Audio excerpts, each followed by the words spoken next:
Hello everyone, my name is Michelle Blankenship and I'll be going through my ITEC 7430 lesson plan project. I addressed the U.S. history standards for the state of Georgia, and my students assessed the political, economic, and technological changes during the Reagan, Bush, Clinton, Bush, and Obama administrations. They also addressed the 11th to 12th grade writing standards, where they use technology to produce a writing product. Part of the ISTE standards, students acted as the knowledge constructors and the creative communicators. The essential questions for this project: how does technology impact the presidency? What political changes took place during the Reagan, Bush, Clinton, Bush, and Obama administrations? And how is the economy impacted by the Reagan, Bush, Clinton, Bush, and Obama administrations? The task. This lesson was implemented digitally because of the coronavirus pandemic, and it took place over a week's time span. Day 1 provided an introductory screencast lecture for students. It lasted about 15 minutes. During this lecture, I briefly overviewed each of the 5 presidencies. From there, students were put into groups of 4 and then asked to create a Quizlet set based on the vocabulary for this particular lesson. They then submitted that. Day 2, students were assigned presidents. So there's 5 presidents in total, but students were only assigned 2 presidents. And then they created a MindMeister map to organize their thoughts. MindMeister maps, it's a website. It's also an app where students can digitally collaborate. They're also known as semantic maps, or also known as a mind map. Day 3 and day 4. This is where students create their Adobe Spark presentations or an Anchor podcast. They had a choice. All groups ended up choosing the Adobe Spark presentation, but they had a choice between a podcast or an Adobe Spark presentation. And then on day 5, it acted as a digital gallery walk. So what I did was I combined all the student projects onto one web page through our learning management site, Canvas. And students went through, viewed the videos of their peers, and answered a content-related graphic organizer.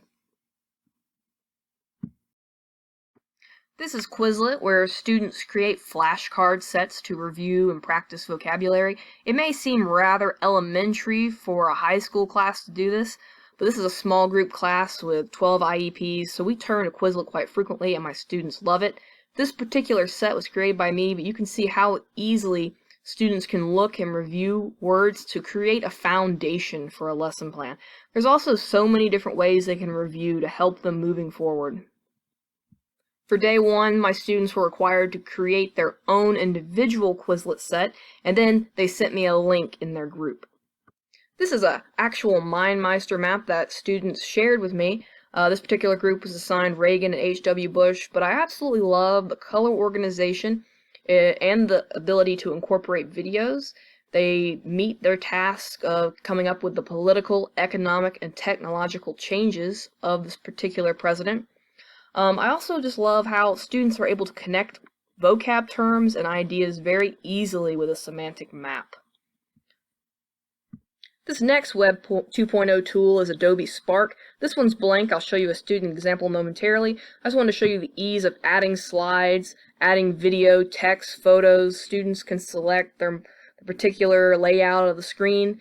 It's just a very easy platform that students can create very, very creative works and products. This is the actual digital gallery walk that my students used. I went through and I put all their Adobe Spark presentations in one location. Students access the gallery walk graphic organizer link there to fill in as they watch their presentations of their peers. There's 3 groups in total, and they did a fantastic job incorporating text, incorporating images, and some groups even incorporated video clips, and overall they did a fantastic job with the whole product. Some challenges that I faced while implementing this lesson digitally was the technology. Several students of mine did not have access to a computer or internet at home, and they had to be assigned a county laptop and a county computer, which was a little glitchy, but we worked through most of the problems. I was worried about digital group collaboration, but my students actually did a fantastic job collaborating. I thought I'd have to kind of nudge them more towards working together, but they actually worked together great. The digital gallery walk files, a lot of kids, not a lot, a few, tried to view the files on their phone, so we had to do some troubleshooting and explain that the files were too large to view on a phone. So they got on the computer and things worked out. And the last one was troubleshooting the Web 2.0 technology. Adobe Spark in particular, students had some issues with, but providing office hours for the students, we were able to walk through and help any issues they may had. Lots of opportunities came out of this project. My students had an abundance of chances to adapt and problem solve, especially since this project was implemented remotely. They had the opportunity to collaborate digitally and work through troubleshooting issues that they may have encountered. I also have the opportunity to implement this in the future. I look forward to implementing it in more of an in-class setting, so I have the one-on-one ability to work with students for any troubleshooting needs or technology coaching needs that they might have. But a lot of opportunities came out of this project.